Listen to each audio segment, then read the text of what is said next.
Hello students, welcome to computer Adda 2.7। तो आज मैं आपके लिए लेकर आया हूँ इनपुट और आउटपुट डिवाइस, जिसे हिंदी में कहते हैं युक्तियाँ। ठीक है, इनपुट और आउटपुट होते क्या हैं, ठीक है, डिवाइस होते क्या हैं, तो उसके बारे में आज मैं आपको बताऊँगा। जिसके अंदर सबसे पहला जो टॉपिक रहेगा वो है इनपुट युक्तियाँ, इनपुट डिवाइस। मनुष्य द्वारा दिए गए डाटा तथा निर्देशों को कंप्यूटर में प्रविष्ट कराने के लिए जिन युक्तियों का उपयोग किया जाता है वे सभी युक्तियाँ इनपुट अथवा आगम युक्तियाँ कहलाती है, मतलब इनपुट डिवाइस।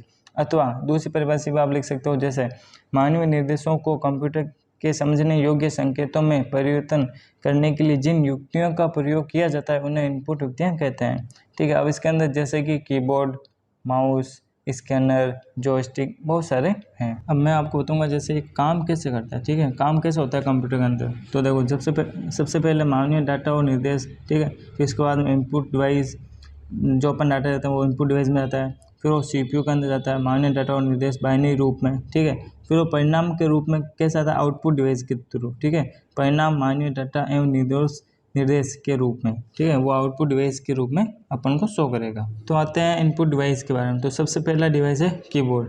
ये एक सामान्य टाइपराइटर के समान ही होता है, जिसका प्रयोग करके कंप्यूटर में अक्षरों को इनपुट करते हैं। इसके लिए इसमें ए से लेकर जेड तक अक्षरों को इनपुट करने के लिए कीज होती है। अंकों के लिए 0 से 9 तक कीज होती है। फिर इसके बाद है माउस। माउस हाथ से पकड़कर चलाई जाने वाली एक ऑनलाइन इनपुट युक्ति है जो प्राय एक तार द्वारा सीपीयू से जुड़ी होती है। माउस का आविष्कार 1977 में डगलस सी एंजेलोरेटन ने किया था। इसकी संरचना चूहे की भांति होती है, जिस कारण इसे माउस भी कहा जाता है। इसकी तली में लगी रबड़ की बोर माउस में लगे छोटे रोलरों को संवेदित करती है और सतह पर कर्सर को आवश्यकता अनुसार हिलाने में मदद करती है। माउस का उपयोग मुख्य रूप से कर्सर को नियंत्रण करने के लिए किया जाता है। माउस 3 प्रकार के होते हैं, ठीक है, तार रहित, मैकेनिकल माउस और ऑप्टिकल माउस। तो इनके बारे में आपको अलग से बताऊंगा। फिर होता है जॉयस्टिक।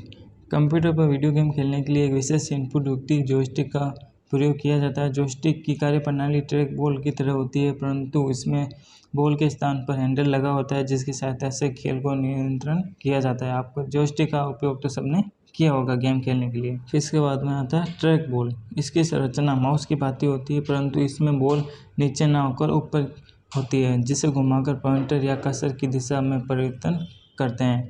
इसका मुख्यतः उपयोग कैड वे गेम में किया जाता है। फिर इसके बाद आता है स्कैनर। ये फोटोकॉपी मशीन की तरह होता है, जिसका प्रयोग हम कंप्यूटर में किसी पृष्ठ पर बनी आकृति या सूचना को सीधे डिजिटल रूप में परिवर्तन करने में करते हैं।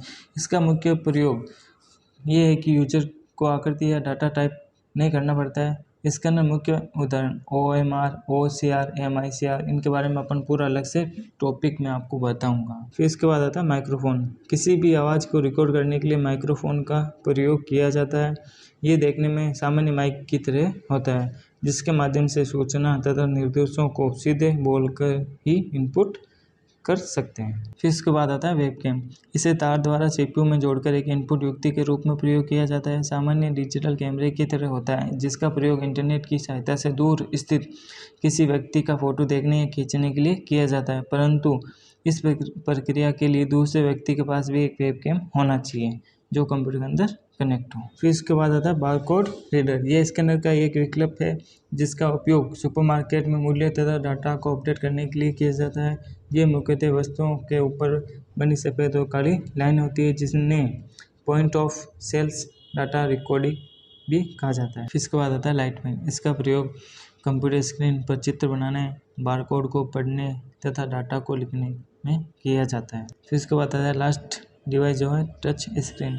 कुछ प्रमुख टर्मिनल एक सेंसिटिव स्क्रीन रखते हैं, जिन्हें टच स्क्रीन कहते हैं। इसका अपना कीबोर्ड होता है जो डाटा तथा निर्देशों को मनुष्य के स्पर्श से इनपुट कराने की अनुमति प्रदान करता है। इसका प्रयोग मुख्यतः सार्वजनिक सूचना केंद्रों तथा बैंकों के ATM मशीनों में किया जाता है, आपने देखा ही होगा।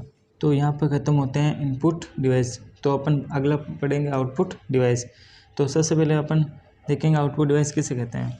इनपुट युक्तियों द्वारा प्राप्त डाटा तथा निर्देशों को परिणाम के रूप में प्रदर्शित करने के लिए जिन युक्तियों का उपयोग किया जाता है उन्हें आउटपुट अथवा निर्गम युक्तियाँ कहते हैं। अथवा मशीनी भाषा को अनुवादित कर मानव को समझने योग्य भाषा में परिवर्तन करके मनुष्य के समक्ष प्रस्तुत करने के लिए जिन युक्तियों का प्रयोग किया जाता है उन्हें आउटपुट युक्तियाँ कहते हैं। अब ये किस तरह से काम करता है वो भी देख लेते हैं।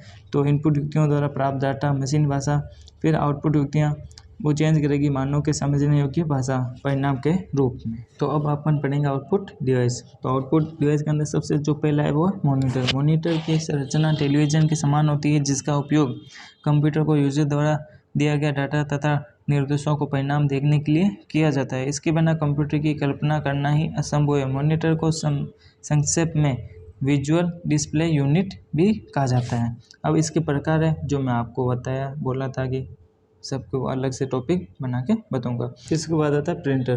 परिणामों अथवा चित्रों को स्थायी दस्तावेज के रूप में प्राप्त करने के लिए प्रिंटर का प्रयोग किया जाता है।